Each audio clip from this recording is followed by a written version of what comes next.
Welcome to Meditation Mount. It's a great joy to have you join us. And this is the fourth in the series of View from the Mount. And the reflection today is on playing our part in Gaia's destiny. And there's so much going on the planet at the moment, so much upheaval, that it may be useful to step back just for a moment and look at the larger picture, and then move from the universal to the particular so that we can understand what's happening now around us by looking at the larger context. So why don't we begin by just acknowledging all of us present on this call in different parts of the world, and just imagine ourselves connected heart to heart, so that we are gathered together as a receptive field, as a living field. So let's just close our eyes and open our heart and sense our gathering together today.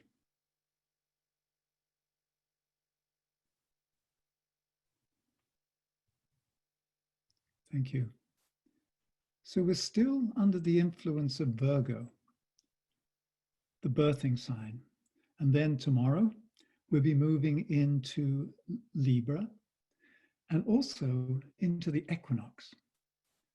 As you know, here in the Northern Hemisphere, it's the Autumnal Equinox. And for those of you in the Southern Hemisphere, it's the vernal or spring equinox. That point in the year when the forces of light and darkness on the planet are balanced and equal, they're poised. And for that one moment at the time of the equinox, there is this space between these two breaths. And so this is a wonderful time to reflect. So let's step back and look at the larger picture. If we are to understand that we're part of what I would call a nested reality, lives within lives within lives. The whole universe, and inside of that is contained our solar system, and inside of the solar system is contained our planet, Gaia, upon which we live and move and have our being.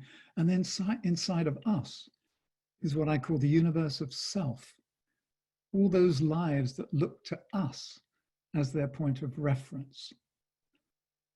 We are the steward to our universe of self.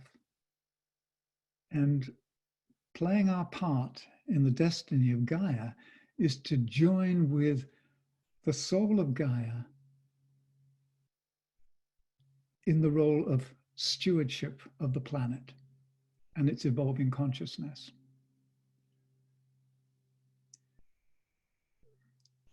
It would appear, as with all evolving lives, that Gaia is going through an upgrade. And when anyone or anybody goes through an upgrade, it asks that we go through a process of refinement or purification. And that often means looking at the current conditions and seeing, do they support what's being asked from the future? And so if we understand Gaia to be a living being with its own destiny within the solar family, and we are an integral and intimate part of the sacred ecosystem of Gaia, then we're bound up and part of this upgrade. So I'd like to put forward the notion that we're also being upgraded. And a lot of what we see around us at the moment is upheaval and chaos, things falling apart. And sometimes things fall apart because there are malevolent forces that want to pull things down. Other times things fall apart for a very positive reason, because the forms no longer serve the indwelling life. So I believe the upgrade of Gaia, so she herself can fulfill her destiny to be a planet of great light and beauty is affecting us. It's putting pressure on us. And what happens when pressure is put on anything? Well, we know with the tectonic plates, particularly those of us that live in earthquake areas such as California and Oregon, Washington, etc., we know that eventually there's an earthquake. What I want to put forward now and have us explore for a moment is the notion of a positive shakeup, which I'm calling a soul quake. So I'd like to read some excerpts from a blog that was written for Meditation Mount 3 years ago. And it will set the tone for our exploration today. So it's called Soul Quake Preparedness. So let me read this. Many of us live in earthquake country and know that at any moment, the earth can move and buckle beneath our feet, causing enormous upheaval in our communities. It constitutes a known yet unpredictable threat to our physical safety and psychological stability, and we have prepared as much as is possible for these geological events. However, in all honesty, are you and I prepared for a soul quake? This life-changing event also causes great upheaval and change in our lives. A soul quake occurs when we say yes to life, and the desire of the soul to express itself exerts an irresistible and unrelenting pressure on the personality. If this compelling inner force encounters a mental, emotional, and physical body that is not sufficiently integrated and able to gracefully and skillfully respond to its call, then an uncomfortable and unnerving buildup of pressure ensues until it reaches an inevitable breaking point. Anytime the soul is invoked and meets with resistance or encounters aspects of our personal life that are not in alignment with its deep purpose, it will shake us until we conform to the new requirements. All the unnecessary and outworn parts of our lives will be reconfigured or refined and, in dire circumstances, may even be reduced to rubble. A soul quake is a time of great perturbation that clears a space for the new soul-directed life to begin, one that is more in alignment with our essential nature and spiritual purpose. So how do we prepare for a soul quake? So here are 3 tips. In a soul quake, we don't run for cover. We stand in the unshakable stillness and security of the higher self or soul. In a soul quake, we don't hoard or hold on to things. We let go of all baggage, belongings, and beliefs that no longer serve us. In a soul quake, we don't practice survival. We enter the fiery crucible of a transformative process that eventually leads to renewal and thrival. The gift of a soul quake is that it breaks open a heart that may be encrusted with bitterness or frozen with fear, and it liberates a mind that might be clouded by separative thoughts, so that the beauty and splendor of the indwelling life can reveal more of itself.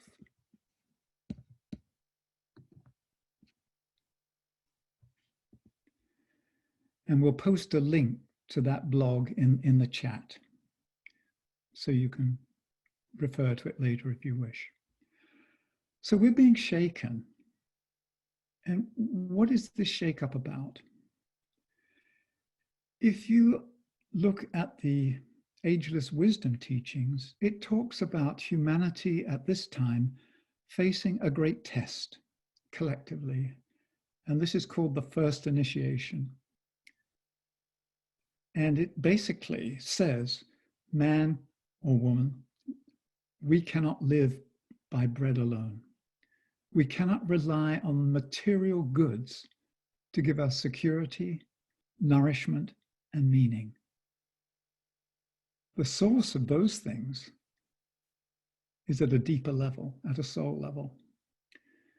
And it's as though we as humans have entered deeply into matter and become enamored and become entranced and become stuck in matter. Matter isn't bad. It's just that at the moment we are prisoned inside it.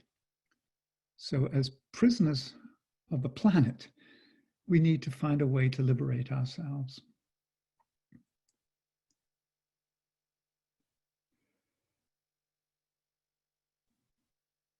So let's just think about what that means. It means that our society at the moment is very much based on material possessions. And if we're not careful, we become possessed by our possessions and we become stuck. There's nothing wrong with matter. Matter is there to be used. Matter is substance out of which we can create great beauty, whether this be beauty of a sculpture or an elegant socio-economic model. It doesn't matter. Matter is there for our use. The problem is when we become addicted to matter and trapped. So let's use that analogy for a moment. And I wonder how many of you, like me, have gone through a process of addiction. Some of you may have done that, others may be going through that. But you know that when you are addicted, the whole of your life is dedicated to fulfilling the need through that particular dependency. And it's a downward spiral. It's like living in Velcro land. If you can imagine, when you pull apart Velcro, you've got these two strips. One of them is sort of soft and to the touch. That's sort of our human side. And then the other strip is all these hooks. And the hooks are all the things that we can get hung up on in matter. And when the two come together, that's for me what addiction was. It's like Velcro. I couldn't separate myself. The soul was calling, but I was stuck in the Velcro prison of matter. And so we know there are many techniques we can use. There are many therapies. There are many pathways that we can choose to liberate ourselves from matter. And that's what we're doing at the moment. So when it says that humanity is facing the first initiation, it means that collectively we have to understand that our culture, our civilization needs to be built on deeper foundations, not just consumerism. And I think we're all aware of that. And what we see at the moment is the playing out of this struggle. There's an incredible struggle going on at the moment. And it's the struggle between the gravitational pull of matter and our dependency on it, and the call of the soul, which is more a levity, an energy of levity that's calling us to free ourselves so that we can joyfully participate in something greater than ourselves. When we're addicted, all we can think about is meeting the needs of the addiction. When our hearts open and we begin to think of others in the world, then what we think about is what we might call caring and sharing. And so this first initiation is a breakthrough where the heart of humanity needs to open and where we begin to embody that great commandment that was given us, love one another. It's a very powerful statement to love one another, but to actually do it selflessly. So that's what we're facing at the moment. And the struggle that we are witnessing is going on inside us. It's going on in our communities, in our cities, in our nation. It's going on in the world. And it isn't just so that we can live a better life. The liberation of ourselves is so that we can freely participate and fulfill our destiny in the life of Gaia. And there are many ways to describe what is the role of humanity. One way is that we are in consciousness the connective tissue between heaven and earth.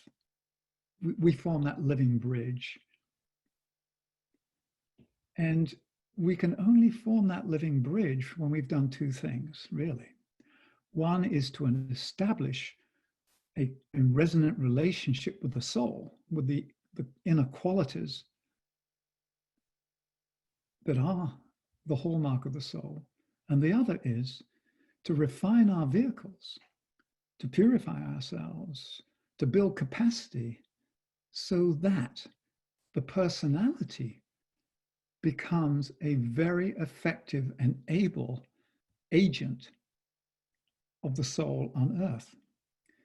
So the whole idea of this evolution of consciousness and the upgrading of our personality and the growing of our capacity is so that the soul has a vehicle incarnated on earth that can do justice to itself. Literally do justice.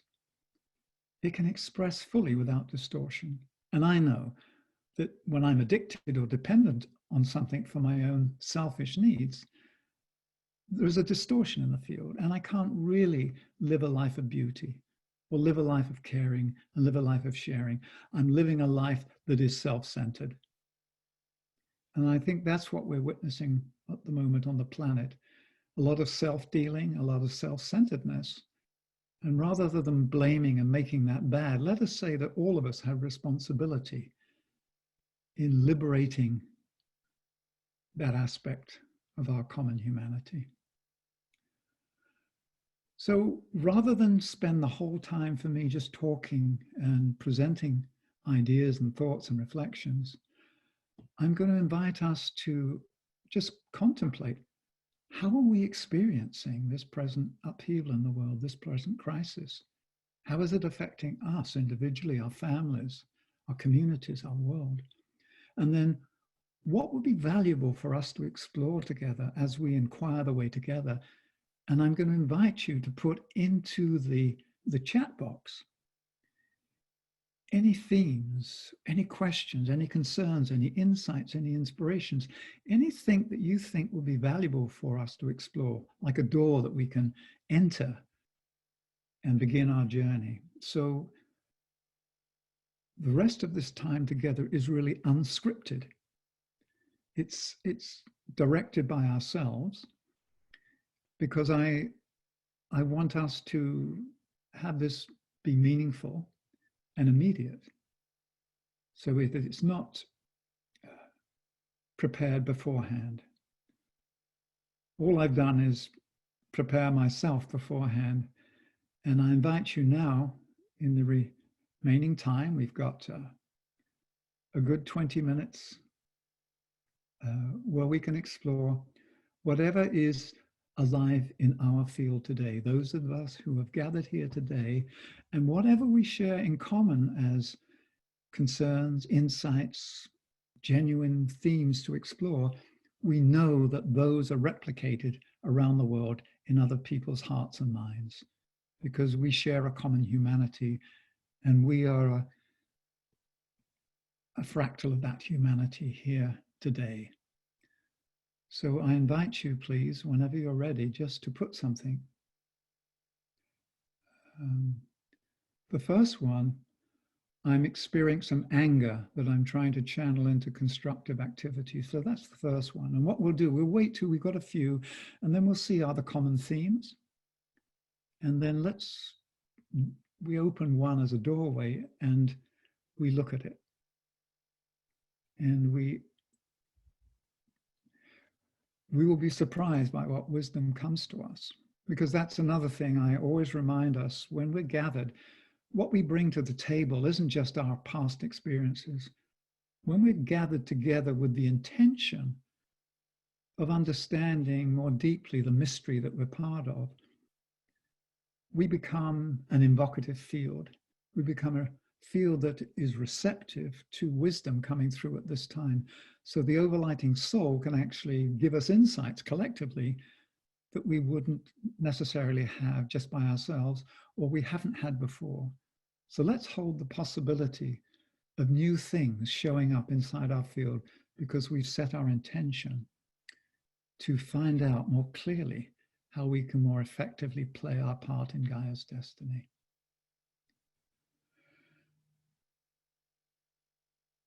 Another one here is managing the uncertainty of this time. Wondering about creative ways to repurpose the frustration and disappointment of this long, long phase of social distancing. Okay, so you get the feeling there's this, we're inside of this, when's it going to end, as though it's something that's happening to us as an external force. So let's take the first one of anger. Anger, for me, comes up in two ways. I get angry when I see something that goes against what I believe is good and true. If I see one person mistreating another person, or mistreating an animal, or even destroying trees, flowers, anything of beauty, there's an anger there, like a righteous indignation. And then there's the anger, which is a frustration with myself that why can't I do something about it?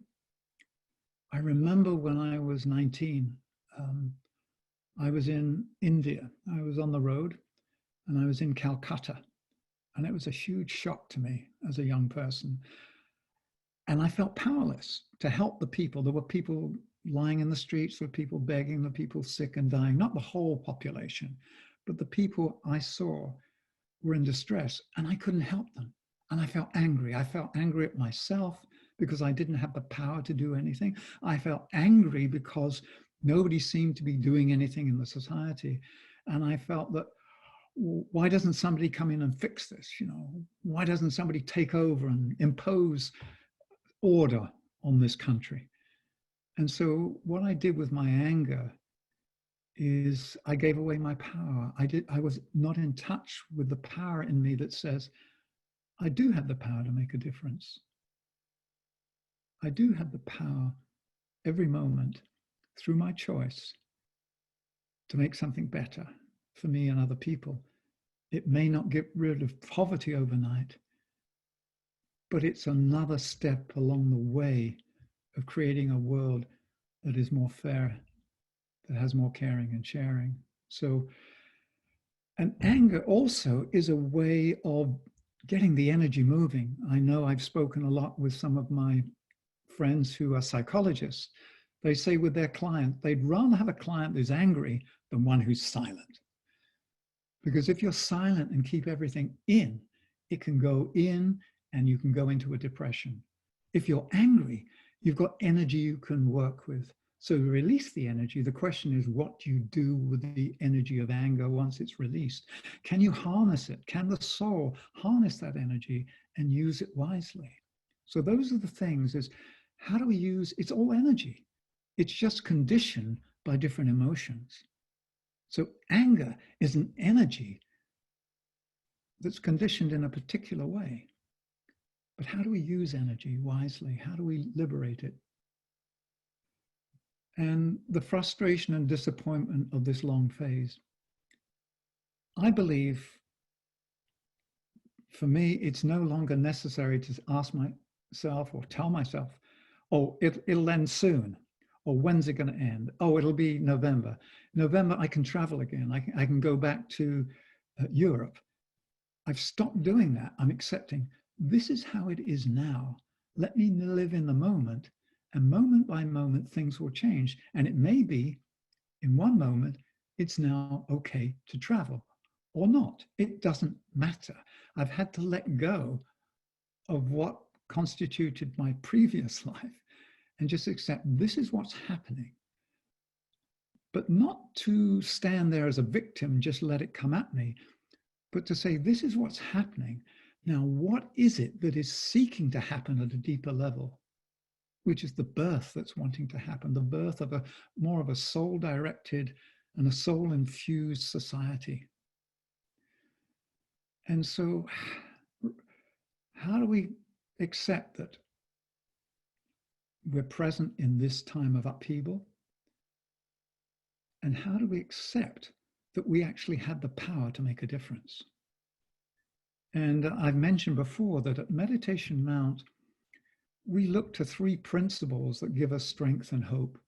And these are the three principles that have their associated pathways, but we believe will form the foundation for this soul-directed society that's seeking to emerge. So let me just briefly remind us of them. One is the principle of essential divinity that says each of us is divine. Each of us carries inside us, inside our heart, a spark that is from the one flame, the eternal flame of the one life. So that connects us with everything and everyone because we are essentially divine. The second principle is that of goodwill, which says that love in action is goodwill, and love is the substance that holds the whole of our universe together. And it's the compelling force. So with the principle of goodwill, it means that when we allow love to dominate, rather than cruelty to dominate, when we allow love to dominate, then we become part of a society that has deep caring and freely shares. And the third principle is unanimity, that says everything is coherent, everything is interdependent, so that when we accept that there is no other, that we are all part of this one life, then we have a greater respect for who we are, who everyone else is, for all of life, all of the aspects of the ecosystem of Gaia. So I just wanted to remind ourselves of Meditation Mount, and our particular contribution at the moment is to build this new society amidst the rubble or the dissolution of the forms that no longer serve.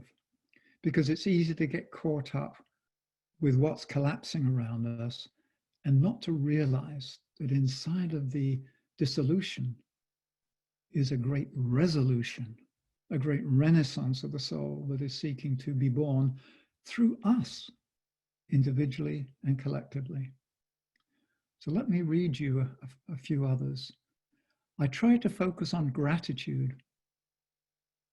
What I do have, shelter, food, friends, safety. That's a very, very useful process.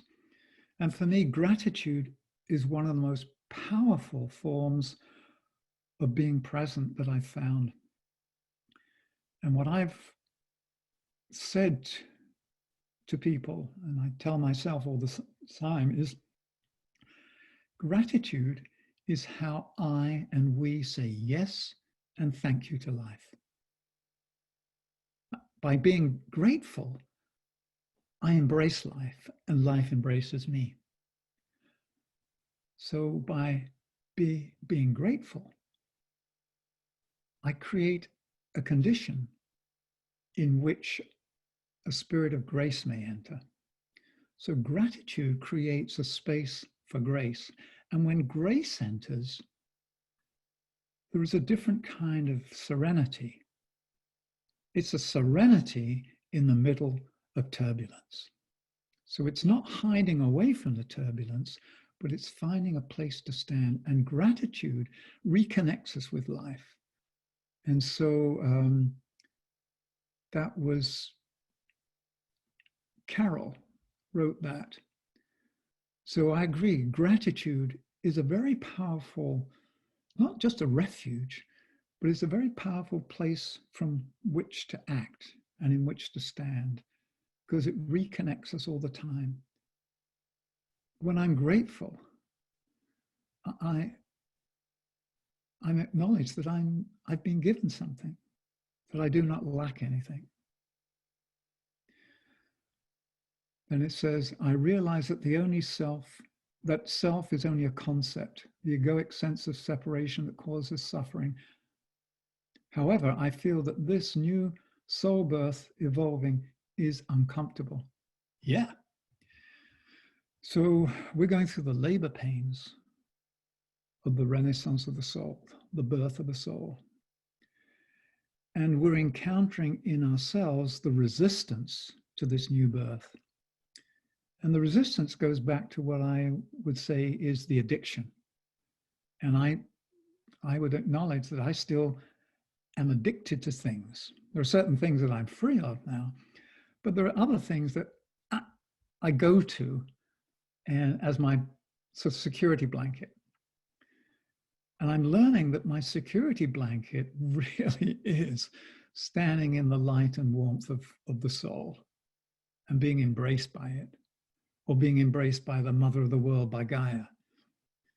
So there's nothing wrong. Like, I like to have a piece of dark chocolate every day. Well, not just one, maybe a couple. And it's not just a treat, it's something that actually I feel good. My physical body says thank you, but I'm not addicted to it. If I was to eat a bar a day, then that would be an addiction. So it's a question of how do we enjoy matter and utilize matter and uplift matter without becoming addicted and dependent on its gravitational pull. Fear of loss is holding me back. So we're touching on some very deep issues here.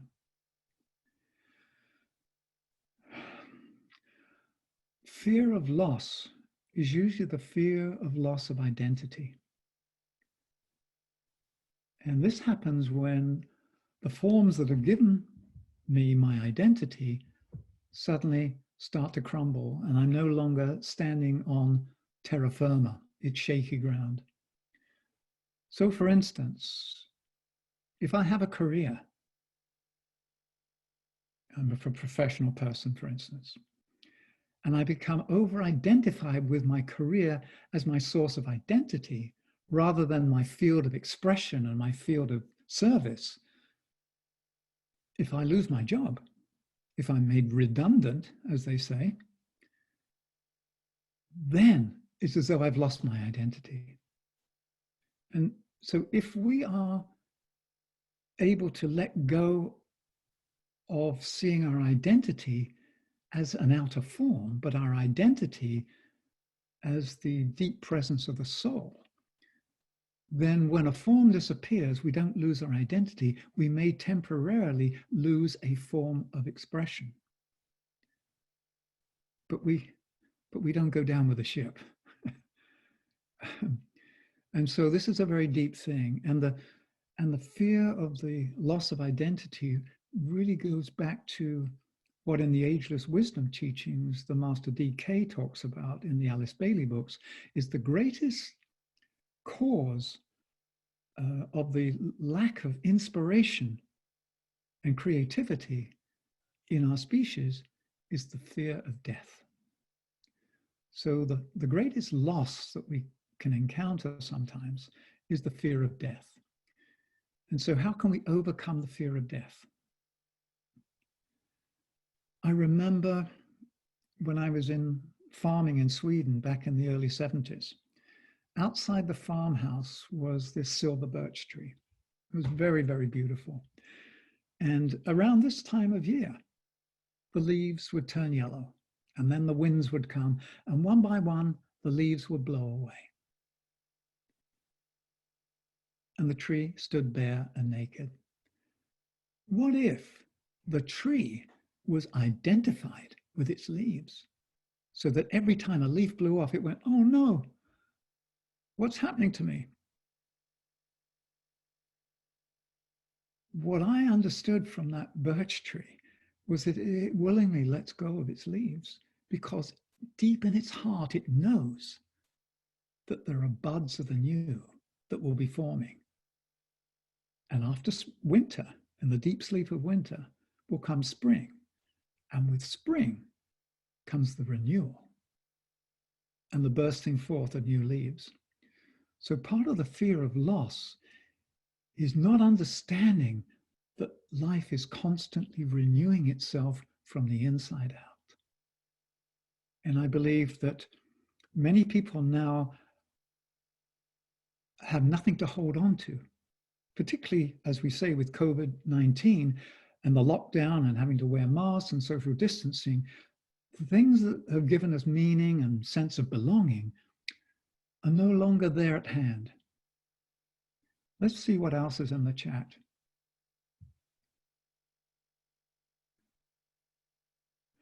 Being okay to feel what I feel, yet being willing to let it go.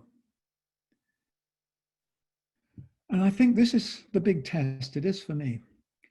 Do I have the faith in life to let go and knowing that I cannot lose that which is true? I cannot lose myself because myself is not a thing. That is still the big one. I know a good friend of mine about 20 years ago was on a lecture tour, on a book tour. And he and his wife learned that their house had burnt down. All their possessions, every single thing was burnt down. And that happens to people now in the fires that we're experiencing in Northern California and Oregon. I know people who have lost their houses and lost everything. And yet there is a spirit in them that says, okay, but I'm still alive. It isn't just I will rebuild, but like the phoenix, I will rise from the ashes. And what will be born next will be even more beautiful than before. And so I believe that's the kind of faith. And faith isn't just this wishful thinking and hoping that everything will be fine. For me, faith and hope is this deep knowing that the soul is always renewing itself and expressing itself through new forms. And these forms naturally die. It's just with the fires and with the social upheaval at the moment, we're seeing a shake-up that is not part of the natural, normal, seasonal cycle. So these are times when we have to stand together and stand together on common ground. And the common ground is the ground where we respect each other as essentially divine. We respect each other as people, as divinely ordinary people. We respect the life around us, that it's part of the life of Gaia, just as we are. And when we remove fear and hatred, it's like the storm passes and we go, well, wow, what was that about? But any time that I still have a need to defend myself from something or someone else, then I cannot embrace the other. I cannot embrace the fullness of life. So hopefully, and I mean hopefully in the positive sense as it will be eventually, we will be standing in a place that knows no barriers. It may take 100 years, 1,000 years to give birth to this civilization. But the seed of this new civilization is being planted now as the old crumbles around us. And as a gardener, I know that when the old crumbles and rots, I put it on the compost heap, it creates compost, which is nourishment for the soil that allows the seeds of the new to germinate. So it's not just to see the world through rose-colored glasses, but it's to see the world through the eyes of the soul and to understand the reality that's happening, to understand and hold the pain and suffering that we're going through and others are going through, and yet not be overwhelmed by it. If we become overwhelmed by it, it's as though a wave has swept over us and we start to drown. We need to breathe the air of freedom. And the air of freedom is part of the realm of the soul. And that is what we're experiencing now. So when we talk about playing our part in the destiny of Gaia, we can't really fully participate in Gaia's destiny until we've brought ourselves into a certain degree of alignment and integration, individually and collectively. So let's see what else is in the chat.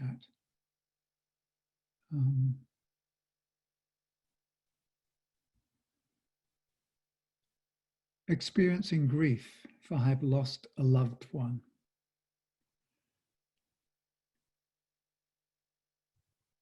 So what this time is doing, it's heightening and amplifying all the feelings we go through as a human being.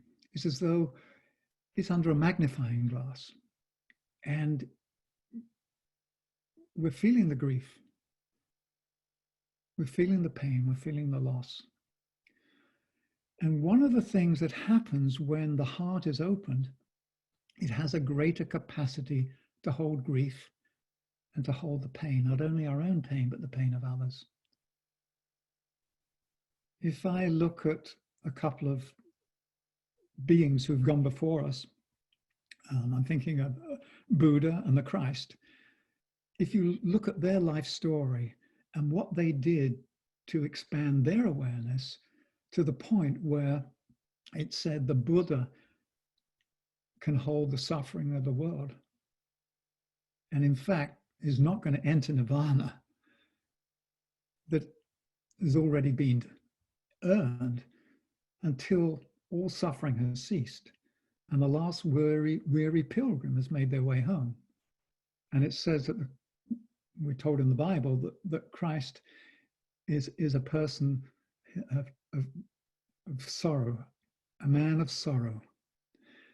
That doesn't mean that he's a sort of a downhearted person. It just means a heart that's expanded to the degree that a Buddha or Christ has been able to expand to, has the capacity to hold the grief. Then that heart becomes a chalice in which we can hold the pain. And that chalice becomes an alchemical crucible in which the pain goes through a transmuting process. And the pain is then transformed into the gold of joy and wisdom. I know there's a lot to cover, and we've got a few more minutes left. But I wanted us just to get a finger on our pulse. What's moving on the planet, and how do we support each other in not only surviving, but beyond survival? How do we thrive, and how do we give birth to that of which we are a creative agent, a co-creative agent? So once we have liberated ourselves, we join forces with each other, we stand together as one humanity, we join forces with all the living aspects of Gaia, from the minerals to the plants, to the elemental lives, to the angels, to the devas, to the invisible realms, to the whole ecosystem of Gaia. And then we can play our part. We cannot play our part if we have not liberated ourselves from fear, if we have not unhooked ourselves from the Velcro of materialism. So why don't we complete this time together just by taking a couple of deep breaths. And that's something we can do. Remember, there's a very simple breath that we can take. We can breathe in the serenity of the soul, and we can breathe out its blessing to the world. And also, physically, we can count maybe 5 on the in-breath, but count 10 on the out-breath. Because when we give more than we take, it somehow primes the pump, and the nervous system of the body is actually calmed down when we breathe out longer than we breathe in. So it isn't just breathing in the qualities of serenity and breathing out love and blessings to our world, but we can physically use the breath to bring ourselves to that place of calmness. So as a group assembled virtually, but it isn't just virtual, it's real. We are real. We are in a reality that we are part of one soul of humanity. So let us take this time just to go back inside the heart, be mindful of our breath, and let us ask that the power, the strength, the courage, the love, and the wisdom of our soul and the soul of humanity fill us with the strength and the energy that we need to play our part in the destiny of Gaia.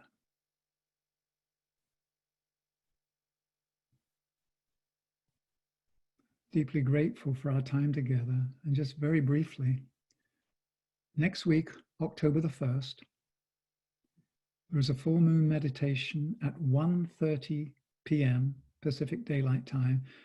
It's an exact time full moon meditation in the sun sign of Libra. The exact time of the full moon is 2:05 p.m., so we're meeting at 1:30. And then in a month's time, on the 18th of October, we'll meet again for the 5th in the series of View from the Mount. So let us stand with courage, with joy, with compassion for each other, for our world, as something new is seeking to be born through all that we think and say and do together. Thank you and blessings from Meditation Mount.